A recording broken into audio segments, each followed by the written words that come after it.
Welcome to Quickies. My videos are for entertainment purpose only. Hello viewers, आज मैं आपके लिए एक American horror film the land shark लेकर आई हूँ। तो चलिए देखते हैं कि साइंटिस्ट शार्क पर क्या क्या तजर्बे करते हैं और उसकी वजह से शार्क कैसे कैसे तबाही मचाती है। फिल्म शुरू होती है और हम दो बाप और बेटे को समंदर के किनारे बैठे मछलियाँ पकड़ते देखते हैं। अचानक उस बेटे के रॉड में कोई भारी चीज फंस जाती है।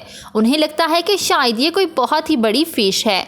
जब वो उसे बाहर निकालते हैं तो दोनों ये देखकर हैरान थे कि ये गाय का एक कटा हुआ सर था। ये देखकर वो दोनों बहुत ही ज्यादा शॉक्ड थे। अब दोनों को समंदर से कोई चीज आती हुई नजर आती है। वो कुछ और नहीं बल्कि एक बड़ी सी शार्क थी जो उनके ऊपर से छलांग लगाती है और उसके बाद लैंड पर से गुजरते हुए दोबारा समंदर में चली जाती है।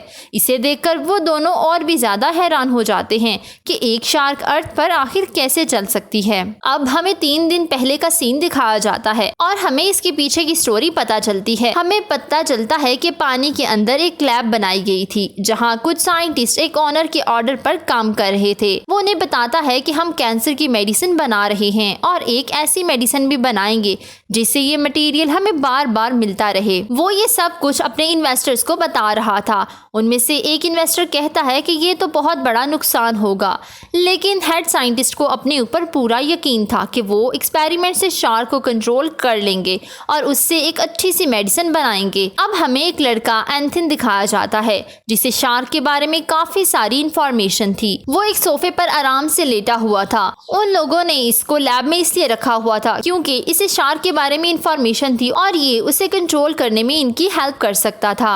अब लैब का हेड उसे शार्क को बुलाने का कहता है। अब वो लड़का जल्दी से उठकर एक डेड फिश को टैंक में लटका देता है ताकि शार्क उसे खाने के लिए आए और ऐसे ही होता है। शार्क आके उस मछली को खा जाती है और फिर से वापस पानी में चली जाती है। ये मंजर बहुत ही ज्यादा खौफनाक था। ये देखकर सभी इन्वेस्टर परेशान हो जाते हैं क्योंकि शार्क बहुत ही ज्यादा बड़ी थी। अब लैब हेड उन्हें तीसरा फेज स्टार्ट करने को कहता है। एक लड़की उन्हें कहती है कि हमें अभी इसका एक्सपेरिमेंट का रिजल्ट नहीं मिला, तो इसलिए हमें इतनी जल्दी इतना डेंजरस काम नहीं करना चाहिए। शायद वो शार्क पर कोई एक्सपेरिमेंट करने वाले थे, मगर फिर भी ऑनर को कोई डर नहीं था और वो तीसरा फेज स्टार्ट करवा देता है, जहां हम देखते हैं कि एक मशीन की मदद से शार्क में जीन्स ट्रांसफर करना स्टार्ट हो जाते हैं और किसी तरह से उनका ये एक्सपेरिमेंट सक्सेसफुल हो जाता है।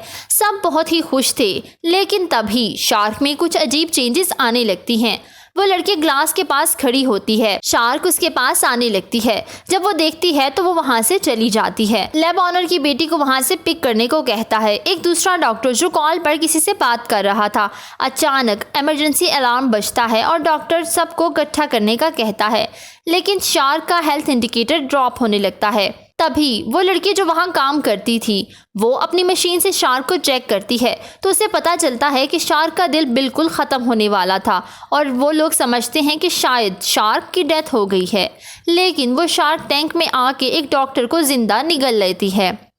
सब लोग ये मंजर देखकर डर जाते हैं और टैंक को फौरन ही बंद कर देते हैं। बहुत ज़्यादा हैरान और परेशान थे कि शार्क आखिर लोगों को क्यों मार रही है।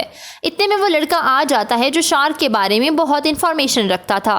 वो सब डॉक्टर्स और साइंटिस्ट से पूछता है कि आखिर तुम लोगों ने इसके साथ क्या किया, मगर वहाँ कोई भी उसे सीधा जवाब नहीं देता। इतने में शार्क ग्लास पर अटैक करने लगती है। वो समझते हैं कि शार्क ग्लास नहीं तोड़ पाएगी क्योंकि ये ग्लास तो बुलेट प्रूफ था, मगर अगले ही लम्हे शार्क वो ग्लास तोड़ देती है। कोई ये सिचुएशन संभाल नहीं पा रहा था। लैब में पानी भर जाता है। सभी लोग डूब रहे थे। सबकी हालत बहुत ज्यादा खराब हो चुकी थी। एंथन सबको आवाज करने से मना करता है, मगर तभी एक लड़की पानी में डूबने लगती है और उसकी आवाज निकल जाती है, जिसकी वजह से वो शार्क उसे खा लेती है। अब ये शार्क डॉक्टर को भी खाने लगती है, तो वो लड़का ट्रैंकुलाइजर मेडिसिन लेने के लिए चला जाता है, मगर वो कबर्ड बंद हो चुकी थी। अब वो लड़का उस गिलास को तोड़ता है और ये आवाज़ सुनकर शार्क उसकी तरफ आने लगती है, मगर वो खुद को बड़ी ही मुश्किल से बचाता है। अब एक मोंटी नाम का मोटा लड़का भी दिखाया जाता है जो एंथन को बचाने में उसकी हेल्प करता है। फाइनली एंथन एक ट्रैंकुलाइजर से शार्क को शूट करने की कोशिश करता है, मगर निशाना नहीं लग रहा था।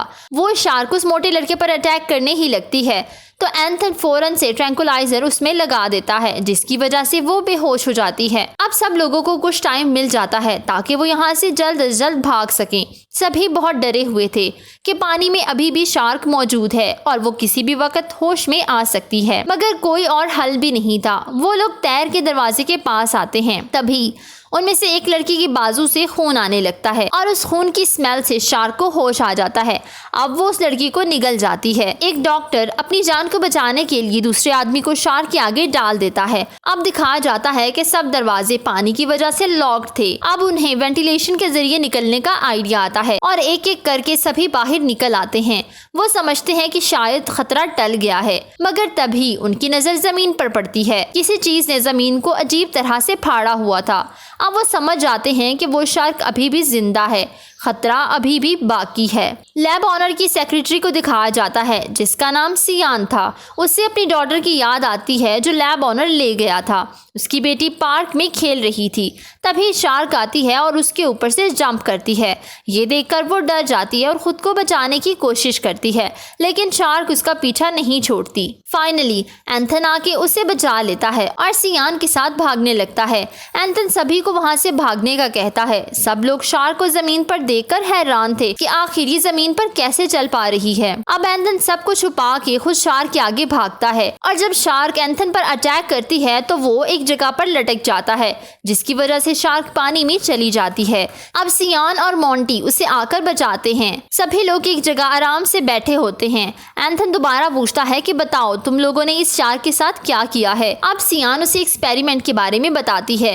वो उसे बताती है कि इस शार्क के अंदर उन्होंने टर्टल जीन्स को ट्रांसफर किया है, जिसकी वजह से ये शार्क अब जमीन पर भी चल रही है। ग्लासेस वाला डॉक्टर कहता है कि हमें इस इंजर्ड आदमी को इधर ही छोड़ देना चाहिए क्योंकि इसका बहुत ज्यादा ब्लड आ रहा है और ब्लड की वजह से शार्क हमें ढूंढ लेगी। और ऐसा ही होता है। इतने में वो शार्क आती है और इस जख्मी आदमी को एक ही बार में निगल जाती है। सभी लोग अपनी जान बचाने के लिए भाग रहे थे। वो ग्लासेस वाला डॉक्टर काफी ज्यादा जख्मी हो जाता है, जिसकी वजह से वो गिर जाता है। अब सियान की बेटी आके उसे बचाने लगती है, मगर वो बहुत ही ज्यादा बुरा और सेल्फिश इंसान था। वो उस बच्ची को शार्क के आगे फेंक देता है, मगर क्योंकि उसकी टांग से ब्लड आ रहा था तो वो शार्क बच्ची को छोड़कर उस डॉक्टर पर अटैक करती है और उसे खा जाती है। शार्क दोबारा बच्ची की तरफ आने लगती है। वो लैब ऑनर अपने आदमियों के साथ आ जाता है और ये लोग उस पर फायर करने लगते हैं। शार्क वहां से भागने की कोशिश करती है। वो लोग उसे पकड़ना चाहते थे, मगर ये तो नामुमकिन था। एंथन उसे मारने ही लगता है तो वो हेड आके उसे रोक देता है कि इस शार्क को मत मारो, हमें ये शार्क जिंदा चाहिए। वो एंथन से हेल्प मांगता है, मगर एंथन ऐसा करने से इनकार कर देता है। अब वो लैब ऑनर उनके ग्रुप की एक लड़की को शूट कर देता है और सियान पर भी गन रख लेता है। एंथन के पास अब कोई ऑप्शन नहीं था तो वो उसकी बात मान लेता है।